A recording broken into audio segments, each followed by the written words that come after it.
Hello, world. This is Edward Bevilacqua from Ciao Tutti in the Italian American Club. And once again, we got very lucky. The former sheriff, Bill Young, who, as we're saying, you were the first Italian American sheriff in the history of Las Vegas. I believe so. Yeah.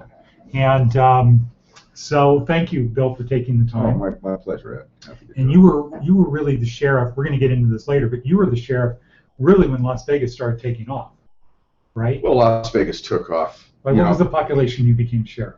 Oh, it was about 1 million, right at about 1 million. And Okay, it's basically double. It's right? pretty well doubled. 2002, 3, 4, 5, 6, 7. Those are the years I was sheriff. This town was like it was on steroids. Yeah. It grew so fast it became detrimental. When did you join the force?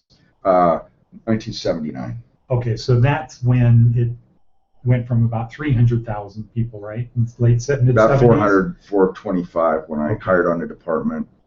To 1 million. To a million, to almost 2 million here in the valley now. So it's so you've got a lot of stories. You were there. You were the sheriff. Well, I've seen this town, and growing up here as a kid, when I first moved down here from northern Nevada when I was a child, I remember. What year was that? The early 60s. Okay. I was born up in northern Nevada, where both my parents were from, and my dad worked for the highway department, state highway department. He was an engineer, and came down here to. This is the non-Italian. Yes, my father was not Italian. Well, let's go back to your roots. So your dad is not Italian. My dad was a third-generation native Nevadan in the ranching business. My dad's name was Bill Young or William Young. He was born in Reno. Huh. His father, William Arthur Young, was born in Tuscarora, Nevada in the 1890s, which was a mining boom camp. Okay. Does Jim Marsh have any property up there? In Tuscarora, he might. There's a few little buildings left there, but it's essentially a ghost town. It's very northern, east quadrant of the state. Okay. And then his father, William Otis Young, was born in 1863 in Carson City. That was before Nevada was a state. But eventually, Carson City was our state capital. There was, it became a hub of government. Okay, so of the 3 million people in Nevada, I'm a fourth generation. My kids are fifth generation natives. How many fifth generation natives do you think are in Nevada out of the 3 million people? Less than 5%. 5%. Okay. Maybe so less than that. Everybody stayed. Maybe less than that. Well, if it was 5%, that would mean basically the population back then had to stay. Yeah. Nobody left. Yeah, nobody left. Okay. Yeah, it's a rare. Nevada's still a very sparsely populated state by. I know. Probably there's 40 states with more people than we have. I think San Diego County has more people. Probably, than the state. But you know what? It's got plenty of people for me right now. We still have traffic problems here in Vegas. So. Okay. So now your mother's side. My mother's Italian immigrant. My grandparents came from Italy. What part? The very north. My grandfather was born in Lucca, which is a walled city, beautiful place in northern Italy. And you've been there many times, right? I've only been to Lucca once. Okay, but you go to Italy. I do go to Italy. Yeah. And my mother family is from Bassano del Grappa, a little village just north of there, about 3 miles called Campese. Okay. And just at the base of the Dolomites. Okay. If you're familiar with that part of Italy, and probably less than 50 miles, 45 miles to the Austrian border. So right at the base of the Dolomites, as you're driving from her hometown, their home is right on the Brenta River. Huh. Last time I was there last summer. It's just the most picturesque, beautiful place in the world. And my great-grandparents and probably great-great-grandparents were tobacco farmers. Really? And it's tough business, talking to some of my cousins who are still there and they're much more closer to it. Their original fields were actually on the mountains and they were terraced. Wow. I've seen and observed the house where my great-grandmother was born, and it's on the side of a mountain. There's no road to it. Her job all her life until she got married was to haul water up and down from the river all day long. Wow. But the tobacco plants were just terraced along. There's just cheap land, but it was available for them to grow tobacco, because tobacco at one time was a great grass crop. It isn't anymore. Yeah. That house where my grandmother was one of 13 children. Mm-hmm. There was 4 sets of twins. Wow. A large Italian family, and you know, they were extremely poor. You know, the wars devastated them, and my nonna basically came to the U.S. as a young bride with my grandfather Giovanni Minicucci, who was from Lucca, and he came over here, and they followed her sister to northern Nevada. They had no idea where they were going. Yeah. But my grandmother's sister, my great aunt, her name was Beatrice Costa, came over to the United States with Paul Costa and settled in Winnemucca, Nevada. Now, was that a railroad stop? He was not in the railroad business, Okay. but that is a railroad mining town. Okay. And my grandmother and grandmother followed him over and settled in Winnemucca as well when my mom was a little girl. And Now, Winnemucca is roughly where? I know it's about 130 miles east of Reno, Nevada. Okay. Between Elko and Reno, right off of I-80. I-80. And Okay. it's a cattle mining, sheep history was, you know, there are a lot of Basque people there. Got it. Were there a lot of Italians? The railroad went through there. Okay. And when my mother was 9 years old, her father suddenly died of a heart problem. In Nevada? In Winnemucca, Nevada. Okay. Leaving my grandmother, my nonna, there with 3 kids. She didn't speak English. Wow. She didn't work out of the home. But because of her sister's support and brother-in-law there, she was able to make ends meet. She took on a job as a laundress. And I guess this is an Italian tradition. If somebody else knows this, but this is what I've been told. My nonna's brother, Francisco Minicucci, Mm-hmm. he started writing to my nonna. They knew each other, of course, from Italy. Okay. Asking her how she was doing, keeping in touch. And then at one time he asked her if he could come over and see her. Oh. She said yes. And he came over from Lucca to Winnemucca, Nevada, and asked my nonna to marry him. So my grandmother, my mother's uncle, and my grandmother's brother-in-law became her husband and my mother's stepfather. So the last name didn't change. Huh. See, his brother Giovanni was my real grandfather. Oh, okay. Got it. So Francesco, he was the grandfather of the nonna that I knew. Okay. He got a job on the railroad. And so they went over to Italy, got married. Your grandmother went back to Italy. Got married. Married again. To Francesco. Yeah. Came back he immigrated to the U.S. and he got a job on the railroad, Southern Pacific Railroad, and they dropped the family off. Came in through Ellis Island this time, okay. and they basically loaded them in almost a boxcar, I guess. They landed in Carlin, Nevada, which is further 18 miles west of Elko, Nevada. Okay. But it was close enough to where her sister was. They asked to Winnemucca. To Winnemucca, they were close. Say within 100 miles. Okay. Yeah, it was 100 miles. So there's a lot of Italians in that whole northern Nevada. Huh. And a lot of them worked in the railroad business. And what did they do on the railroad? He worked at a section house, what they call a section house. It was a train stop outside of Carlin, okay. So that they could, and he fueled the trains and they washed the windshields and did some stuff like that. Got the trains ready. So they didn't have maintenance. So they didn't have to do it in town and block the crossings. Yeah, blocking.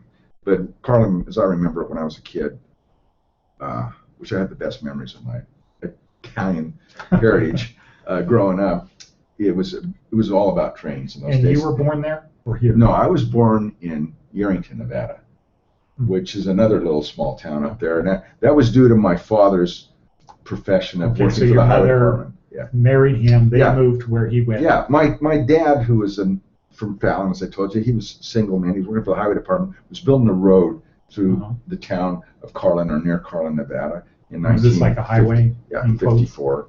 And met my mother, who was there working in a drugstore. Okay. She got out of high school, and they got married in a little Catholic church there in Carlin, Nevada. And so we melded this longtime cowboy, ranching family son. The Youngs. Italian, the Youngs to this Italian woman. Okay. And so that's kind of my roots. How did they get here? Well, my dad worked for the highway department. We lived in a trailer house, Okay. and we I remember pulled you it, telling me that. pulled it behind his truck, and and How was that? we moved wherever the road jobs took us, because he worked for the state highway department, and he was sent down here in the early '60s to be the resident engineer on a couple projects. I guess the first time we came was 1958. I don't remember it, but we came down here to the Bonanza underpass, and then in the early '60s they started building Interstate 15 through Las Vegas. Okay. Prior to the 60s. early '60s, there was no freeway between here and LA. There was just the old LA highway, which is Las Vegas Boulevard. The strip. Okay. That was the road to it was. So when you've seen these really old movies, Yeah, there was an actual 2-lane or 4-lane. but it's not really there anymore. Like it The goes road to is like state line. Yeah, it pretty goes. much. Yeah, pretty much. Almost. It's gone. Yeah. And then what, the 15 went on top Yeah. of it? Right. What So, about Nipton? Was that ever anything? I think it was a railroad stop, if I'm not mistaken. Okay. But it And never was. There was I think there may be a mine there as well. Okay. But anyway, he came down here to be the resident engineer on the first leg of that freeway, which was essentially from Sloan Okay, yeah. to where St. Rose Parkway is today, That's it? what they called the Henderson Cutoff in those days. Okay. So it was a And road. that would take you out to Boulder Highway, right? You would if, connect on. if you did that, the yeah. St. But Rose. then that was the first leg of the I-15. But what you're saying is that the north-south of that, the St. Rose, is in there, right? Right. It's St. in Rose there. was the end of that job, and it started Okay. at about Sloan, and then they eventually built it all the way to State Line. Okay. But the first part went to Sloan Okay. to where St. Rose is, and they were working their way north. So the next few jobs, North on the 15. yes, the next But few the jobs. east part out to Boulder Dam was done. No. There was no Wasn't? freeway there. You couldn't get out. There was a Henderson Cutoff, which was St. Rose, was a 2-lane road. I don't know what year that was built, but I believe it was Okay. might have been in existence. You could go to Henderson that way. To get to the dam in those days, you had to come all the way to town and go through on Boulder Highway. Boulder Highway. There was Okay. no 215 beltway around. Well, I the knew there was no Yeah. 215. I was thinking that the St. Rose connected. So Okay.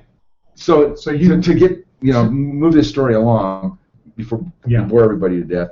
The next freeway sections we're going to have structures on them, bridges, and that's what my dad was specialized in.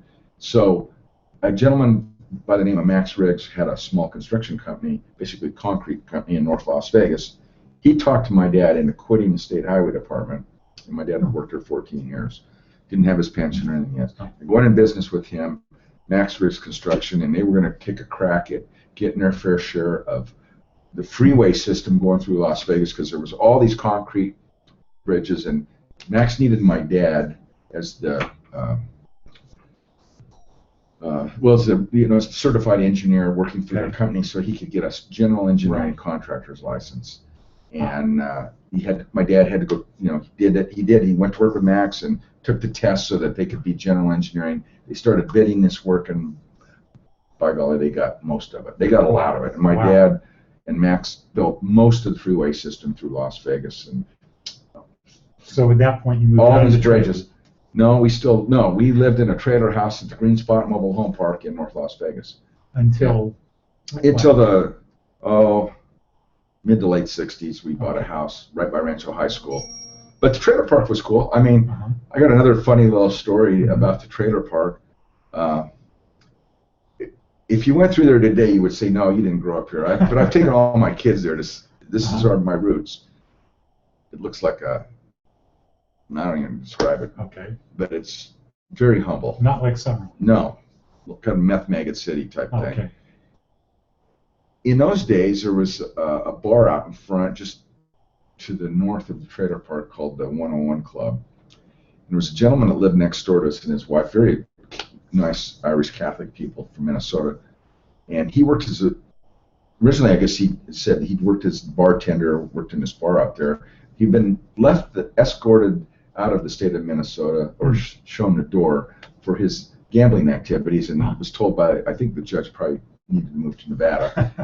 And he had this bar, and he ended up buying this bar, this 101 Club, and he then built one, moved it across the street, made it much bigger. And from there, he purchased a motel and a little restaurant down on the river, the Colorado River, Huh. at a little town that was called Riverside. It was just a a stop. It's gone now, right? No, it's called Laughlin. Oh. Don Laughlin and his wife lived next to us in that little trailer park there in North Las Vegas. Wow, wow. Don and Betty Laughlin, and I can remember when they went down there to bought that little place, and we're gonna, had visions of building a casino out of this humble little motel, tackle shop, and restaurant. And it was right across the river from Bullhead City, and they did it. There was a bridge that was built, or a dam was built there, creating Lake Mojave, which allowed traffic from Arizona to come right there to Laughlin. And the name of the hotel casino that he owns to this day is called the Riverside, which was the name of the town before he had it changed to Laughlin when he was able to. So was it like, if you build it, they'll come? What was he thinking? Apparently so, because they came, and Laughlin has seen some ups and downs, but it actually had maybe some glory days 15 years ago before the recession, but it's still doing pretty well. The problem with those kind of places, Laughlin, Primm, Mesquite, we've seen it Wendover, Reno as well, is that tribal gaming, Indian-style gaming, has been legalized everywhere, and they built casinos closer to cities, or those population centers that traditionally would go hang out or go spend a weekend over in a Laughlin or go to Reno, and it's hurt Nevada quite a bit, the tribal gaming business around the country. Now, does Metro get involved in Laughlin? Yeah, Laughlin's in the Metropolitan Police Department jurisdiction. Okay. Metro's a county-wide merged police department. It was created in 1973 by an act of the legislature, and they merged the Las Vegas Police Department and the Clark County Sheriff's Department into one big department called the Metropolitan Police Department. And the statute that created it also said that the elected sheriff of Clark County is the chief executive officer or the head of that department. So the head is the sheriff, but there are no assistant sheriffs, or are there? Oh yeah, there's ranks within the department. Okay. There's an undersheriff. There's an undersheriff, Right. assistant sheriff. There's deputy chief. There's captain, lieutenant, sergeant, and police officer. But it is a police agency with a sheriff's head, so it's kind of a blended hybrid of a police and sheriff's department. But it's really worked well for this community. One of the primary reasons they merged it was that there was just not good communication and relationships between the Las Vegas Police Department and the Clark County Sheriff's Department dating back into the 50s and 60s. And, the growth was occurring out on the Strip. And everything south of Sahara is in the county. Believe it or not, that's not Las Vegas. That's Clark County, unincorporated. Everything north is the city of Las Vegas. And, the crooks would live on one side of the border and then go caper on the other side and come back over. And the police departments didn't get along very well. And the investigation would stop at Sahara. So for crime fighting purposes and efficiencies and everything else, the city had a police helicopter, the first one. It flew around in a little square when in actuality it really was needed for the whole county. So it's been a good thing for the taxpayers, and the department's a very fine police department. To me, there's second to none. It's one of the best, certainly one of the top 3 police agencies in America. I think it has to be. I think Nevada, given its size and the number of people that come here, it's part of Nevada is one of the 7 great cities of the world, or Las Vegas is one of the 7 great cities in the world. If you think about it, you can walk down 3 o'clock in the morning. You could be walking down Las Vegas Boulevard with $2,000 cash in your pocket, a drink in your hand, and you're really not worried about it, right? Agreed. It's. There are places in LA that you don't. We have a tourist corridor that's roughly 4 miles long from one end to the other, and like I said, 10 of the 12 largest hotels in the world reside in that corridor, and we have 43 million visitors a year that primarily are here to go somewhere in that area, whether it be spend money, whether it be for a vacation or for a convention or a shopping spree or just want fine dining, or they came for a concert, or they came to gamble. Because there's a lot of reasons to come to Las Vegas now, and but nobody we got to keep it. Didn't feel safe. No, exactly, and I've always said that. It's like Maslow's hierarchy of needs. People need certain things in life. Air breathing, water, food, Right below that is the feeling of safety and security. Yeah. It's just in our genes. And why would I go with my family somewhere I know is problematic? Right. Now, I will grant you that the Strip is not as nice today as when I was growing up from a scenic and safety standpoint. And part of it is just the sheer growth and the condensation and condensing of the area, and so many properties being built, one right next to each other. And then the sidewalks now have been brought right to the door of the casino. Whereas in the 50s and 60s and 70s, there were setbacks. You drive down the Strip and you'd see the casino back there with beautiful fountains with lawns, lush lawns out front. And there'd be a sidewalk, but you had to drive on there to get to the place. And they weren't trying to suck the guests or the customers right off the street. Now that business model has changed, and I'm for one don't care for it. I'll be totally upfront with it. I liked the old way because it was classy. Yeah. It had an aura about it. If you wanted to have that type of casino experience, which is still great, go down to Fremont Street, where the original Las Vegas was started. That's in the city. Yeah. And the casinos are built right on the sidewalk, and you have all that. I think it's unfortunate that we have such a condensed atmosphere out there, because it's the traffic is tough. The pedestrian traffic is busy out there. And we're making it as pleasant and as nice as we can. And there's some great, beautiful properties built out there with some really nice features. The Bellagio still, in the Mirage with the volcano, and the Bellagio with its fountains still mesmerizing. Yeah. Yeah. You got Paris. You've got it's just gorgeous properties. The Venetian, it's an amazing place to visit. And you were here before that. Were you sheriff when most of that was going up, or you were? No, it was already there. I was on the force, but that had already, most of it had been established. Not the Venetian. Venetian was probably under construction when I was sure. And a Palazzo soon followed, but I always talk about this 5 or 6 people that I think I know of that made Las Vegas, and certainly Steve Wynn, Kirk Kerkorian, are 2 of them. Kirk with MGM Grand and the MGM Grand Corporation and some of the great casinos that they have, and Steve Wynn. Yeah. And Steve Wynn, whether you like him or don't, the guy is the most creative mind and visionary for Las Vegas. He just sees things and he builds it. And the beautiful resorts, the Mirage, turned the tables on Las Vegas, because up until the Mirage was opened in April of 1989, there was one that stood out above all, and that was Caesar's Palace, known worldwide, and it was beautiful with the fountains and the structures. And when Steve built the Mirage, it was as good or better than Caesar's the day it opened, as far as the eye of the beholder and the gaming experience, and certainly it was newer and nicer and had, and that started the flurry, in my opinion, of one large place after another being built. And more of those that brought more people in, outdo each other. Then you got a guy like Adelson, who wasn't in the gaming business. I think he was a businessman that, I think he owned a large convention here called Comdex. He sold and made a bunch of money.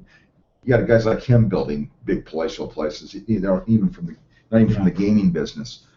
But of course, Kerkorian had built the original MGM Grand, the International before that, which was the first mega resort, by the way. The first standalone mega resort in the world was it was an International Hotel built in the. Where was that? That's at Paradise and Convention Center. You may know it more as the Las Vegas Hilton and now the Westgate. Okay. But it was the International Hotel when it was built in the 60s. And it was huge. It was nothing in the world like it. And now, how old were you when Howard Hughes started doing stuff here? I was in grade school and through my high school years, because and did people talk about it then? I went to the only private school in town. So it was small. It only had about 750 students. It's called Bishop Gorman High School. It's Catholic high school. And you had poor kids like me from North Las Vegas. You had the strip hotels. The Travertis went to high school with me. the entertainers' kids went to school with me. The mob guys' kids went to school with me. But one of the families I got to know was the Mayhews. Okay. Robert Mayhew was the guy that was on, Right. ran Howard Hughes' Empire here. His son, Billy Mayhew, was a year behind me at Gorman. In fact, he was assistant police chief in San Diego the last I checked. I don't know if he's retired yet or not. And Robert Mayhew, of course, was a retired FBI agent who, ran Hughes' fortunes. But, Howard Hughes, I don't put him. He was a very significant influence, no question about it. But he wasn't the visionary. Yeah. Because I don't believe Howard Hughes ever built anything. Right. I think Howard Hughes just bought stuff and conglomerated it. He didn't make his mark with anything in this community, other than a lot of questionable characters. Casinos now became his, and it was the first corporate citizen, as I would like to say, which I'm so with, and I'm not really a big fan of that either. Kirk Kerkorian built things. He visualized and built things, and he completely different. And then would you say Steve Wynn took that Kerkorian and brought it to Kerkorian and Steve Wynn, in my opinion, were the two most significant visionaries and minds and people that took Las Vegas from this dusty little gambling, little sinful little town of the 30s and 40s to what it is today. And it was their vision and their courage and their willingness to invest and build some places that some people said wouldn't work. I know Steve Winston, could never speak for him, but he would tell you probably that not everybody bought his idea of building the Mirage the way he built it back there in 1989 for the amount of money that he was going to spend on it. They weren't sure they were going to get the return on their investment. And so it was a chance. Yeah, I think I remember when that opened, the debt service was like $1 million a day. Yeah, it was and people so crazy. A lot of penny stocks, Milliken was involved in it. But look at it now, So now the Italian American Club here was here since you've been here. I remember the Italian American Club since the 60s or 70s. So it started in 1960. I remember it going there when I was a kid with my mother and my nonna and nonna when they would come down and visit, and going to dinner and stuff there. And my mom and my my mother and grandmother, they had a few Italian friends here in Las Vegas. It's funny, back when I was a kid, you're not as impressed, or you kind of take for granted your ancestry.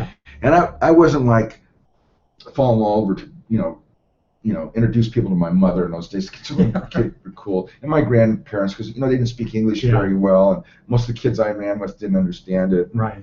And as I got older, my dad, he wasn't so keen on us speaking Italian all the time. See, he kind of had to draw the line there at a certain point with my mom, especially when we moved down here to Las Vegas. Hey, speaking English at home, just so I can understand. Her English. No, my mother's English was good because she grew up. Your grandmother. Yeah, my grandparents had heavy accents. But my mother lived here since she was 3 years old. So she was perfect in school. She spoke perfect English and perfect Italian. And I wasn't embarrassed by it, but I wasn't as proud of it as I am today because I realized especially with all the controversy with the immigration and stuff that goes on today, how proud I was of my grandparents. And I wouldn't be here if they didn't have the courage and this vision and desire to have a better life. And conditions in Italy in the 30s and 40s, in some parts for some people weren't so great. And my nonna, I remember her my nonna, they'd sit me down and they told me the lessons. I remember them telling us about the Germans and the bombings and the little town where Campesi is right next to Bassano del Grappa. Of course, Grappa, you know what Grappa is. There's a Grappa factory right on the edge of the Brenta River there, right on the side, on the banks. That dates back 150 years or something. And I had a cousin, Franco Pontarola, that worked there till recently. He retired. And, there's a famous bridge there called the Alpini Bridge. And Germans came and blew it up, and so there was no crossing the bridge right there, and it's right in the middle of the city of Bassano. But it was a very significant and strategic point to the war, and they had it tough. My nonna, her two of her sisters my great-grandmother couldn't, she was having difficulty making enough breast milk to feed them. Wow. They were little babies, and she had a difficult time raising when her husband died, and it was very, very hard for her. And she put them in a convent when they were 13, 14 years old, and they became nuns. And they came to the United States when I was a kid, and I met them, and I had two nuns, two aunts, and they lived there their whole life. As nuns, but a lot of Italians had a very, very difficult time. Now, on the Young side of the family, they were here when they were Indians, right? Oh yeah, the original ranch house that I'm aware of that my family had, Toll Ranch. My grandmother's maiden name was Toll, Towle, and it was her family that was in the ranching business. It's at Fort Churchill, Nevada, and the house is still there. It's a state historical spot. It's on the highway between Yerington and Fallon, Nevada, and it was built from the remnants of Fort Churchill, which was an army fort there, and there's a state park there. It's an interesting part of Nevada, and they fought Indians. That was part of life. Yeah, right along the Carson River, not far from the Carson River there.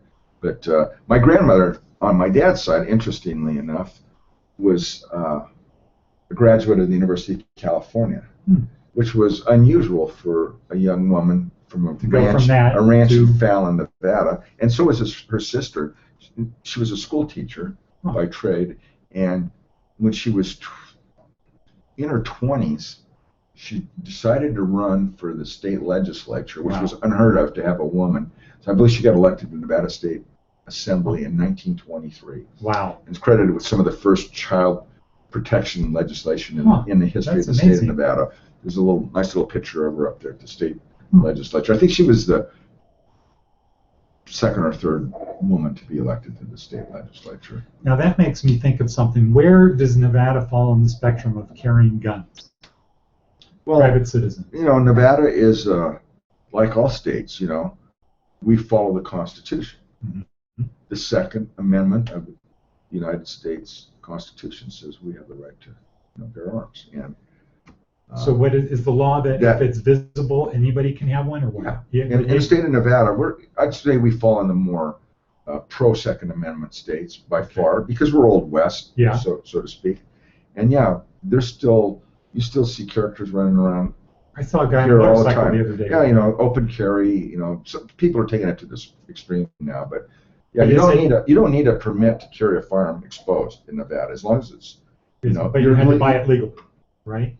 Yeah, which means you can't be an ex-felon, and that's it. Yeah, and it can't be a stolen gun, but you can carry it, and carry it exposed. Now, if you carry a weapon concealed, then you do need a CCW or concealed weapons permit, which is still easy to get. It's a class of about 4 hours, I believe, and you got to pass the class. So you have to a little shooting and a shooting test, and if you get pulled over, you're supposed to tell the police officer. That's one of the things, right? Well, I think common sense would tell you that if the car stop could be to where, if you have a gun on you, I would say just so you make sure your hands are on the wheel. Yeah. You tell the police officer if he has stopped you that you are a concealed weapons permit holder and you are armed. I think that's courtesy for whatever reason. If the officer and what if it's not concealed? The officer can't necessarily see it when you walk up to the car. If it's underneath the seat or it's in the trunk, I wouldn't say anything. Yeah. The chances of that getting checked or searched are slim and none. If it's in the glove department and you're going to reach in there to get your registration out, he's asking for it, you want to tell him. So he's not alarmed or surprised. Yeah, the thing opens up. And right. There's a weapon in it. Right. Common sense. Yeah. Okay. And so now you are with Stations Casinos, one of the powerhouse. Yeah. When I retired from the police department in 2007, I had finished my term as sheriff. I chose not to run, for another one. I'd had enough. Wanted to turn 50. I always said I wanted to have a second career. I had my pension from the state, so to speak, and I wanted to make sure that I had another life. Yeah. And I wanted to see if I was good enough to be in the private sector and have some success, because I certainly had it in government. Sure.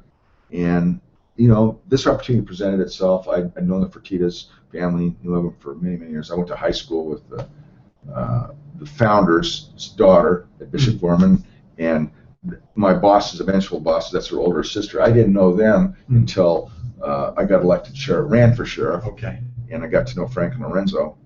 But I knew their sister since high school, and knew the Fertitta family. I knew what a great reputation he had, and it was this up-and-coming company, and they had just built Red Rock, and they bought the UFC, and both were, businesses were looking really good, and they offered me a position with them to be head of the security for all their how businesses. many properties is it now?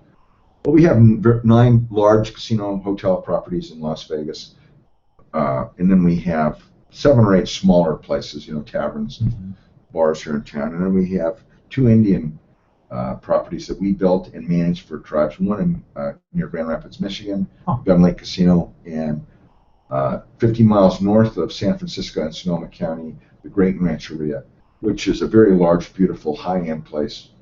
More high-end than this? It's as nice as Red Rock or nicer on the interiors and the finishes. And we're building a hotel. We're going to break ground there. It's a small one, 200 rooms, but luxurious rooms, small convention center, pool, spa to go along with it, and the business is very good out there. In Las Vegas, what is nicer than Red Rock? Well, Caesars, maybe. I'm not sure Caesars. Maybe there's some parts of Caesars that are. Certainly the Wynn, the Encore, the Aria, the Cosmopolitan. But it's right up there. Oh yeah, it's right up there with those. But it might be slightly less than a Wynn or than a Cosmo, because I know what those numbers are. But it's if you want to call this the locals market, which is really the business that the Fertittas own and invented, for the Las Vegas locals. We built our places, and our places are in a variety of neighborhoods around town and strategically placed to serve. If you were to draw a circle around them, 5, 7, 8 miles out from that circle. Not far from the 215. In most cases, a lot of them are right on the 215 or the I-15, and the reason for that, easy commute. Yeah. But we want to serve people that live here, and we're not just a casino. Yeah, we try to match the community. Like this one's here in Summerlin. You see this how it's built. I live over at Green Valley, and that's in Henderson. But we're not necessarily. It's not that we don't want visitors from out of town, but our first and core business is our local business. Sure. And we want the return person that's coming back 2 or 3 times a week, or once a week, rather than somebody that's just coming here for 3 days for a vacation or a week for a vacation we may or may not see for 2 years. Yeah. So we want people coming back. The regulars that come so for we the got the buffets. We got movie theaters, bowling alleys. We got promotions catered to locals. We try to get people know the people's names. We want to, But they're also good at bringing in restaurant tour people from outside, like Tony Gimignani. Oh yeah, So Red Rock or Green Valley. Red Rock or Green Valley Ranch are clearly luxury brand properties, and they compete with the Strip and the restaurants and the rooms and everything else in between. The only thing we don't have in our company, and thankfully I'm happy about, is nightclubs. We're not in that business per se. By choice. We we just don't want to. Yeah, we tried a couple of them. It just really doesn't work in the locals community. It's usually just not the right business model for.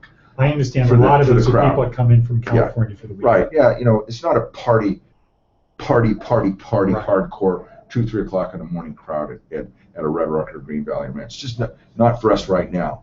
And what we do have some great entertainment venues that can be, classed as a lounge. Rock's Lounge has great music in it. It's hip. It's cool. It's and it's a cool place to hang out, and especially for the local person that doesn't necessarily want to drive out into the traffic of the Strip or pay an exorbitant amount of money for table service at a club like a XS or a Hakkasan. But yet you want a little bit of that atmosphere of some cool music and cool people and everything. So you go to Rock's Lounge, and we got a country bar at Santa Fe, because in that area of town it's that's what it is. So this is like Summerlin. The people who are in Summerlin, successful professional people, don't want to go down to the Strip, even though it's not really that far. Yeah, it's and 10 I don't miles, think parking is a problem. But why would you want to go to the Strip when you have this? That's right. That's exactly. And the point. Whether it's a staycation you were gonna come here just because you had a weekend where you didn't, man, I don't feel like going to California. Try the drive down there. Check into Red Rock. You don't even feel like you're in Las Vegas. We got great restaurants. Go catch a movie. Nice pool. Go bowling. The pool and the scenery here is. Bill, that is really a good point. It costs you less to stay here. Oh, we got locals deals all the time, and we do go after that business. Red Rock, as you know, though, we have a very nice convention center. We have plenty of rooms. We got 2 towers there. Yeah. We do go after. How many rooms here? 800 and some odd rooms. Okay, so that's bigger than most hotels around the country. So we got a significant convention trade business here at Green Valley Ranch Palace Station, and we do a nice job. And we cater to the smaller to medium-sized convention with 500, 600 attendees or less, and we provide them a more custom experience where they're not mixed in with a whole bunch of other conventions. Yeah, right. And we don't have the distractions of the Strip, which a lot of people appreciate. And I'm not trying to bash the Strip here by any stretch of the imagination, but it's different. It's a different atmosphere out there. Experience. And if you were to go to the MGM, I went to an Eagles concert a while back, and I happened to be going in, my wife and I, when the swimming pool was letting out, that Wet Republic, and it just wouldn't work here at Red Rock. Yeah. That crowd. Sure. And 9 million kids going through the hotel with their bathing suits on as people are trying to go in for a concert. Yeah. This place, we don't have the day pool atmosphere with the loud music. We don't have that nightclub, but everything else we do. We don't have huge name entertainment on a daily basis, but yet we got George Thorogood's playing at Sunset Station here in September at an outdoor concert arena venue that we have there. I'm gonna miss that show. Yeah. I mean, a world-class musician. Sure. We've had at Red Rock, we've had major music acts when we decided to set up our arena out back. Now, and is your position limited to stations, casinos, or do you don't do anything with UFC? I do a little bit with UFC, not a lot, but what about their private property? A little bit with that. I'm kind of their jack of all trades, their security. At any level they want me at. Because you have good relations with the city, the metro. I want to think so. Yeah, the current sheriff, Joe Lombardo, who is also the second Italian American sheriff. I'm interviewing you Wednesday. He's half Italian. Yeah. He's one of my very best friends. Yeah. My best friend, and I've known Joe for many, many years. And now, is he a big hunter? You're a big hunter, yeah. right? Is he a big hunter? Yeah. Okay. Him and I are going hunting together in Wyoming this year in October. We're going elk hunting together. Now, let's see. I think the last time we talked, you were going, or coming back from boar hunting somewhere. Does that make any sense? Was that you? I think no, it wasn't me. I didn't go boar hunting lately. Have you done any fishing, hunting? I do. Bear hunting? I am not a bear hunter either. Okay. No, but you know what? Because my dad was a hunter and fishing guy, and I was taught to eat what you're going to hunt. Okay. And that's a rule that I still apply to this day. I'm not a trophy hunter. Just to kill an animal. For example, I'm on the State Wildlife Commission. I'm one of 7 wildlife commissioners appointed by the governor. I'm very honored to be on that. We oversee the state of Nevada's Nevada Department of Wildlife, which are the regulatory agency, the conservation regulations, enforcement, hunting, and fishing. Is Louis Polish on that? Who? Louis Polish? No. I think he's on some other federal he's wild sheep or he may be in. Yeah, he may be in one of the so many different organizations. Nevada Bucks Unlimited, NBU, for example. Okay. There's the Sheep Foundation. There's a lot of groups of citizens that support wildlife. But I was absolutely appalled to read and see about that Minnesota dentist that went to Africa to kill a lion, merely for a trophy. A lion. And it was not just a lion. Yeah. And I don't know all the facts, and I'm certainly not accusing him of committing any crime. I believe that he probably bought a hunt and believed that everything he was doing was legal. Right. It's I've been told, a very different experience going to Zimbabwe to hunt, and I'm sure he probably felt he was following all the rules and regulations and got hoodwinked, and he's in a big jackpot. But the truth be known, he's hunted, put in for trophy tags here in Nevada And that's the kind of hunter I'm not interested in. Got it. And I love to hunt deer and elk, and I love to eat elk and deer, and so do my family. And to me, it's a sport. I love to fish as well. So, being on a commission is quite an honor, and it's something I like. Well, you have been.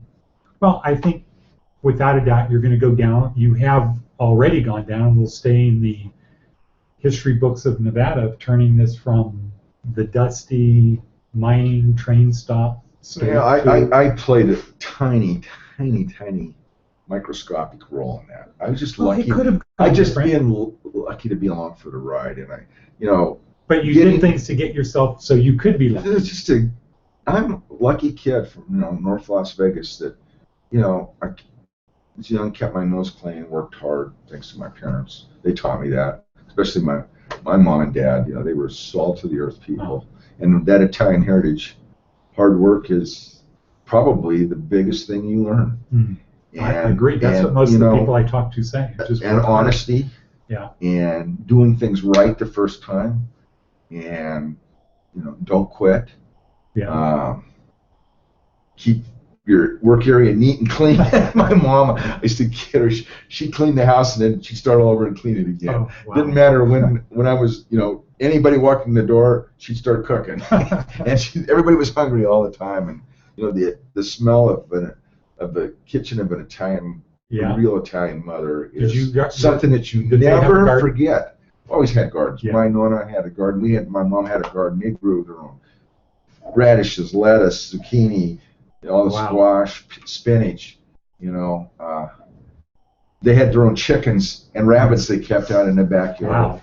And I'd learned how to cook outdoors from mine. Really? And they cooked chicken. They'd like to cook it outdoors they took a fire. Yeah, no, they fried it in big frying pans, rabbit and chicken. And they'd go pick fresh sage from the side of the road, sage bushes. Yeah. And then they eventually grew sage, and they put it in with that chicken, and God, it was the best chicken and rabbit ever.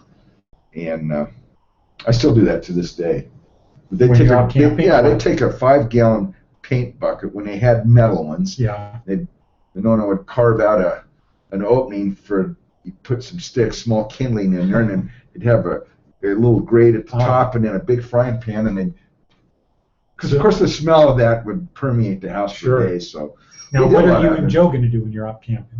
Are you camping or trailers? We're camping. Tent? We're camping in a tent and riding horses. The area we're hunting, we've hunted before. It's called the Gros-Ventre Wilderness Area. It's about 25 miles north and a little east of Jackson Hole, Wyoming. Okay. In the Teton Mountains. It's just the most beautiful, God's country. It's a wilderness area. No motor vehicles are allowed. So you're riding. And we're going to go up there and hunt elk. And we've gone up there and had a lot of success and a lot of fun before. My oldest son, Billy, who's a Clark County Fire Department paramedic here in Las Vegas, he's going with us. And Sheriff Lombardo, and then newly retired Sergeant Andy LeGros from Metro PD. He just retired last week. So the 4 of us are going. Like I said, it's not the first time. For how long? We're going for a week. Okay. And what do you take as seasonings?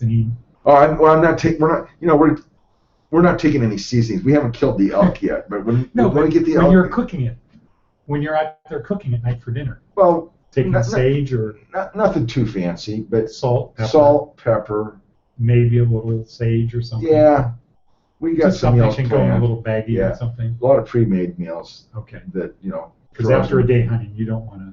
Right. We make it pretty easy.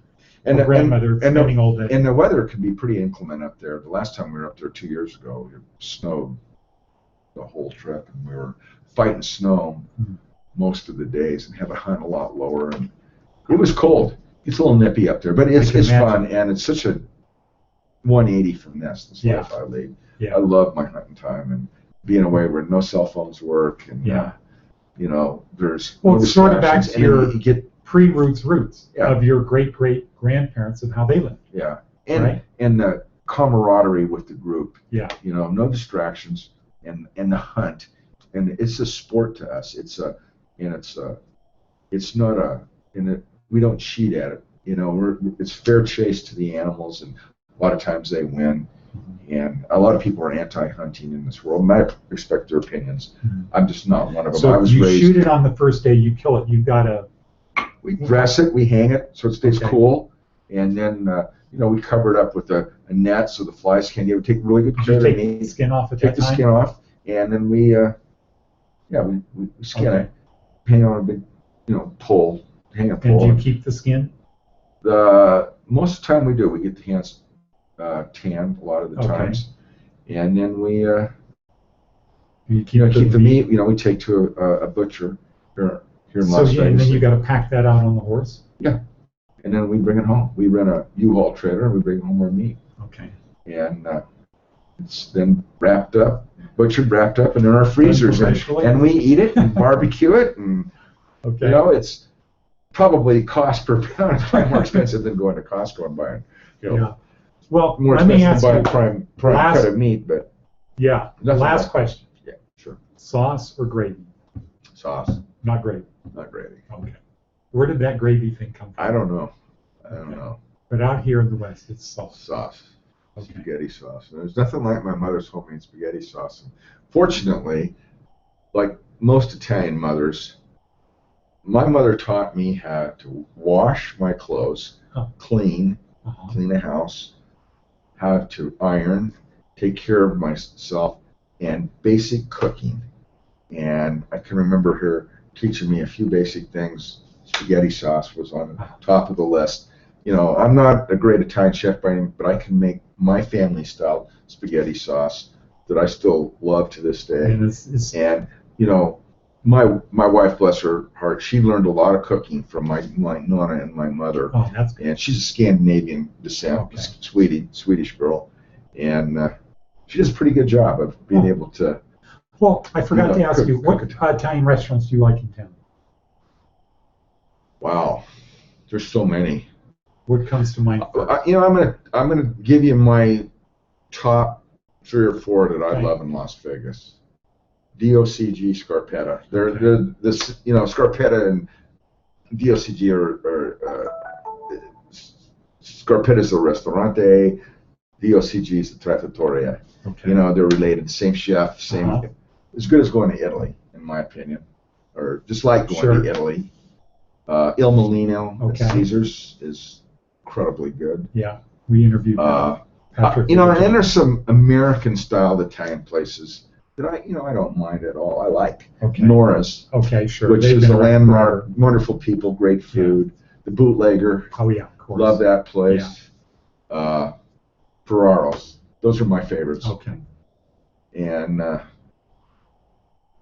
we temporarily don't have an Italian restaurant at Red Rock because we took out the one that we had and we closed it down for a retrofit and a rebirth because we like to shake things up and just to keep things fresh. Sure. And Mr. Fertitta is hired a new chef with a new staff, really Italian chef from Italy. I believe the name of the restaurant's going to be called Salute. Okay. Well, we're going to open it up in September, and I urge everybody to come and try it out because it's going to be off the charts. I know Frank; he really knows his Italian food. Frank Fertitta. He goes to Italy quite frequently. He has real Italian chefs from Italy working at our company, and they're really good. So I anticipate that will be on my list. We're going to ask you to help us get an interview with the chef of that new restaurant. Be happy to. And because at the club we now have almost 700 members. And with their spouse or whatever, that's about 1,400 people that go out to eat every week. Our typical member now goes out once a week. Oh, wait a minute. We got to stop. Okay. I left one great Italian restaurant off my list because it's so hard to get in. Even I have to call and make a reservation. The Italian American Club now, with, what has happened down there the last few years, Mr. Casaro has just revitalized that. I heard that it has never been as good as it's ever. It's the best I've ever seen it, and it's as good as any one of those restaurants that I mentioned. Well, thank you. And I urge, if anybody comes to Las Vegas, especially if you're Italian, you've got to go to this place. Well, that's the purpose of Ciao Tutti, is to make sure everybody who comes here has a chance to experience. Because there's an incredible Italian community built in this town. In Nevada, Yeah. you know, Nevada was one of those states that it was made a state during the Civil War in the Right. 1960s. To a lot of people, there's some rough territory here. It's got a lot of desert. It's hot here in certain areas. There's some beautiful areas in northern Nevada. Some beautiful Even the areas desert here. is beautiful to me. If I look out here out my window at Red Rock, I think that's as beautiful as Sure. any green belt Absolutely. area in the country. So to me, it's beauty. But Nevada was attractive to so many Italian immigrants from 1900 till today because of the opportunity that is always presented here for people to Who were willing to establish work hard. that were willing to work hard. And that's and still, if there's a heritage and a people that are willing to work hard, play by the rules, do the right thing, and become Americans along the way, but still hold on to their heritage, the Italians are number one. And I just wish everybody in the world would do that, because that is the lesson that my nonna taught me. And they were so proud to be an American citizen, so proud of it. And you know, they loved this country and the opportunities that presented. But that's what we have here in Nevada. And for anybody in the world that, you know, wants to do those things, it's still available to them. Yeah. There's jobs. We're still growing. We got lots of room, lots of land. We're very inviting. We welcome everybody, all different cultures, races, you know, points of view. But you know, yeah, you do got to work hard. This is a town that requires you got to work. You're just going to come over here and sit around. Yeah, it will. And too many things that you can do to distract yeah, there's you. too many distractions, you know, and there's a lot of ways to spend your money. But if you're focused on work, career, Doing it the family, right way. helping others, this is a place to come and really flourish in life. Bill, thank you very much. My pleasure. Fantastic. Happy to do it, Ed. Anytime.